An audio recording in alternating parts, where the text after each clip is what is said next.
Hola, buenas noches. Me proponía hablar del proceso creativo, pero entendiendo la creatividad como un modo de hacer las cosas. No algunas cosas, sino todas las cosas. Escribir, cocinar, arreglar un caño, atender un cliente, lo que se quiera. La creatividad no es un adorno, es una herramienta. Y a mí me interesa impulsar este modo de hacer las cosas porque entiendo de que nos da mejor resultado vivir creativamente, pero sobre todo porque implica un camino de aprendizaje y de crecimiento. Yo en mi trabajo me toca enfrentar todos los días a una página en blanco. En ese sentido, mi trabajo es idéntico al de todos ustedes. Todos ustedes en su vida, en sus trabajos, se enfrentan a una página en blanco. Y a mí me gustaría tener, sinceramente, un método creativo, una receta para repetir paso a paso hasta que me acerque a una idea. Pero el método creativo no existe. No puede existir mapa porque el trabajo consiste en descubrir, en llegar a donde nadie llegó. Y esto sucede por lo siguiente: todo está en movimiento, todo está en cambio permanente. Las ideas precisamente son respuestas a medida para problemas que siempre son nuevos y siempre son únicos. No importa ser diferente por el hecho de ser diferente, importa ser diferente para una respuesta a un problema que es único y que es diferente. Lo malo de copiar un poema o copiar un negocio no es ético, sino que no me va a salir porque yo no soy el otro. Claro, cuando no hay método, cuando somos libres, totalmente libres, ahí tenemos un problema, porque no se nos ocurre nada. Y nos angustiamos, pero es interesante decir que la incertidumbre es parte del proceso creativo. Lo que tenemos que hacer es relajarnos y gozar y entender que de lo que se trata es de explorar. Y si bien no tenemos mapa, tenemos brújulas. Y yo quiero hablar de dos: la comprensión y la intuición. La comprensión es diferente a la información, porque la información es acumular datos, es el saber. Pero la comprensión es la capacidad de ver cómo esos datos se conectan unos con otros. Es comprender el juego en el que estamos, del área que sea. Cuando comprendemos, es más fácil pensar una idea, porque entendemos para qué la buscamos. Cuando comprendemos, podemos crear en modo sostenido. Y cuando no lo hacemos, podemos crear una vez y podemos acertar, pero no podemos repetir, porque no entendimos dónde estaba el acierto. Vamos a poner un ejemplo.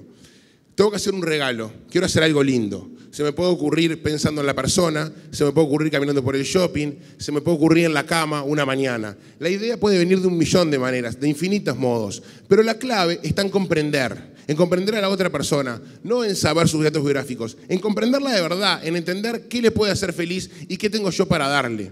Estos championes, por ejemplo, los pintó un artista de 7 años, es mi sobrino, es un regalo que se le ocurrió a mi hermana, y a mí me parece, es el único ejemplo de idea que traje, pero a mí me parece que es un genial ejemplo de lo que es vivir creativamente.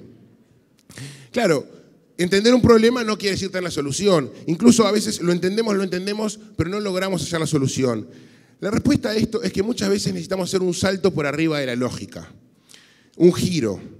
No solo se piensa con la cabeza, sobre todo se piensa con el estómago, se piensa con la piel, se piensa con el corazón. Esta es la intuición. La intuición es una información que nos llega de otro modo, de un modo diferente. No lo podemos controlar, es el chispazo de la idea, no lo podemos controlar.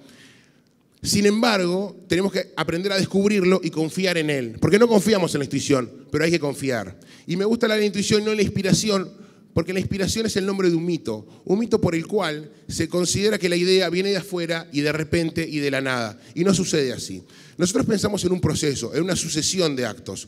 Solo Dios crea de la nada y de un acto.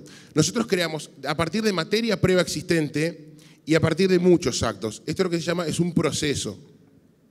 Básicamente lo que hacemos es combinar de modo nuevo elementos viejos. Este ejemplo que le voy a mostrar ahora es un poco burdo, pero así funciona. Los dos estilos de pintura, el de la casa y el del pato, ya existían. La idea consistió en juntarlos por primera vez en un cuadro. Así funciona siempre. Siempre estamos combinando de modo nuevo experiencias y conocimientos que ya habían adquirido otros. Del mismo modo que nada se destruye, tampoco nada se crea. Todo se transforma. Cuando entendemos que el proceso creativo consiste en la transformación, lo que pierde fuerza es la página en blanco. Lo que pierde fuerza es el comienzo. No importa el comienzo, importa el proceso. De hecho, a veces una idea, una experiencia que pudimos tener de repente hace 20 años, va a germinar en forma de idea dentro de 20. No importa cómo comenzamos, importa lo que vamos haciendo. Del mismo modo, cuando terminamos una idea, todos los bocetos previos, todos los caminos que desandamos, no están en la basura, están en la obra, en forma de aprendizaje. Finalmente, la creatividad tiene la forma de un juego. Del mismo modo que juegan los niños, juegan a probar, El juego de la creatividad consiste en probar, ensayo y error, ensayo y error. El error es parte del juego. El error, finalmente, es la enseñanza que nos lleva a donde queremos llegar. Es imposible disponernos a crear si no estamos dispuestos a equivocarnos. El error es parte del juego del mismo modo que lo es el ensayo. Bueno, esto en cuanto a cómo funciona. Para terminar, quisiera decir que yo reconozco que la creatividad no siempre es necesaria. Hay problemas que se solucionan con sentido común, que es el primo hermano de la creatividad. Pero la creatividad resuelve aquellos problemas que no tienen solución, que es muy importante. Y lo que es más importante, nos obligan a cuestionarnos sobre lo que hacemos y, por tanto, a aprender. Y lo que es todavía más importante, nos invitan a conocernos a nosotros mismos. Y digo esto por lo siguiente. Todos nosotros somos idénticos solo en un rasgo. Y es en el rasgo de que somos únicos, especiales y diferentes, todos nosotros, en igual medida. En la medida que hagamos las cosas a nuestra manera, serán únicas y especiales. Mi maestro Nelson Ramos era un artista impresionante, pero también era un maestro impresionante, porque él, mucho más que enseñarnos técnicas, y esto lo descubrí después de muchos años de estar en su taller, nos ayudaba a encontrar nuestra propia voz. Por eso sus alumnos no nos enseñó a pintar, nos cambió la vida para siempre. Yo entiendo que la originalidad es un don que todos tenemos en partes iguales, pero para activarlo, para accionarlo, tenemos que tratar de ser auténticos y libres. Y ese trabajo es el más difícil de todos, pero yo entiendo que también es el más importante. Finalmente, decir que para mí somos más creativos cuanto más parecidos somos a nosotros mismos. Y muchas gracias a Pechacucha y a todos ustedes.